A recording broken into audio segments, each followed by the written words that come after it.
Pourquoi j'écris? Pour que la vie soit plus diverse, plus riche qu'elle n'est. Donc un peu comme un acteur que je suis, acteur manqué, je trouve formidable de pouvoir être tout. Je peux être la fontaine, je peux être le chien, je peux être un paysage, je peux être... Et ça, j'adore, je voudrais être tout le monde.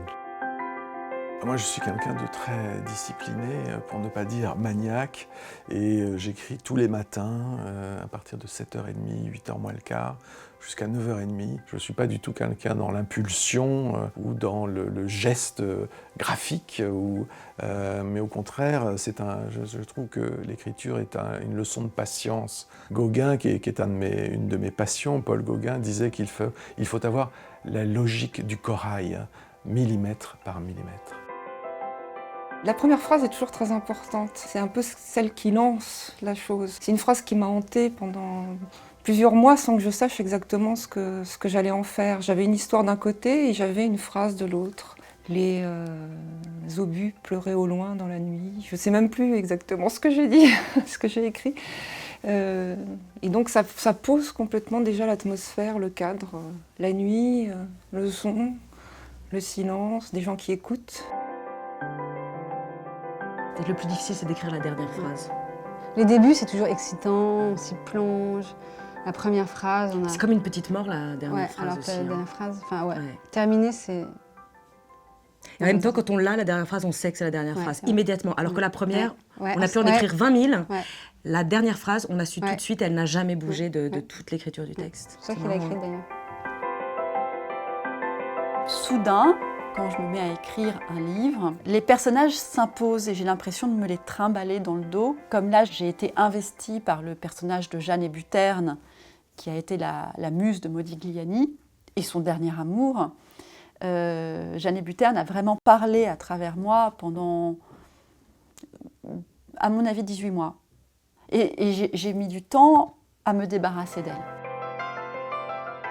Un des moments que je préfère dans mon livre, c'est le menu du déjeuner de Noël chez mes parents. Ouais. C'est un rituel tellement codé, tellement orchestré, que je le connais par cœur, donc voilà, même en le vivant, je sais comment les choses vont être présentées, comment les choses vont être faites. Et à l'écrire, ça m'a permis de m'amuser beaucoup avec ça. Voilà. Quand j'ai écrit ce roman, je l'écrivais aussi pour des figures qui m'ont inspiré. C'est-à-dire, alors là, j'écrivais pas pour un lecteur, ni pour ma femme, j'écrivais pour Robespierre, pour Saint-Just. Je me suis surpris à plusieurs reprises dans une sorte de dialogue presque mégalomane, comme ça, que je pourrais avoir avec des personnages de la Révolution. Donc c'était plutôt à eux que je m'adressais. Et donc il y a une manière de leur restituer quelque chose, de leur rendre quelque chose.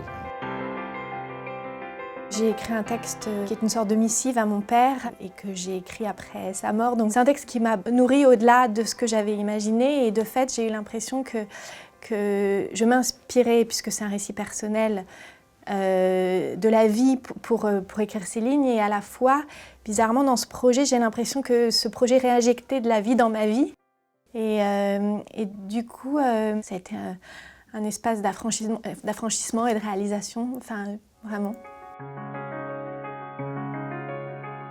Aujourd'hui, je ne peux pas imaginer la vie sans écriture. Avant, je m'arrêtais entre deux livres, j'avais une espèce d'hygiène comme ça. Je crois que malheureusement, c'est une maladie mentale, hein. C'est-à-dire que ça s'installe dans votre vie et ça devient comme le jeu, comme une addiction. C'est quelque chose de très présent. Pourquoi j'écris ? Parce que c'est ce que je sais faire. Et parce qu'avec l'âge, de toute façon, les possibilités se raréfient, hein. Je ne vais pas me mettre à faire de la danse moderne à mon âge.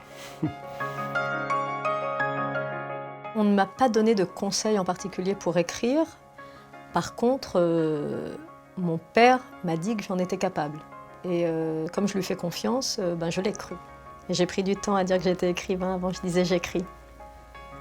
C'est un peu grand d'être écrivain. Mais au bout de 7 romans, je crois qu'on peut commencer à le dire.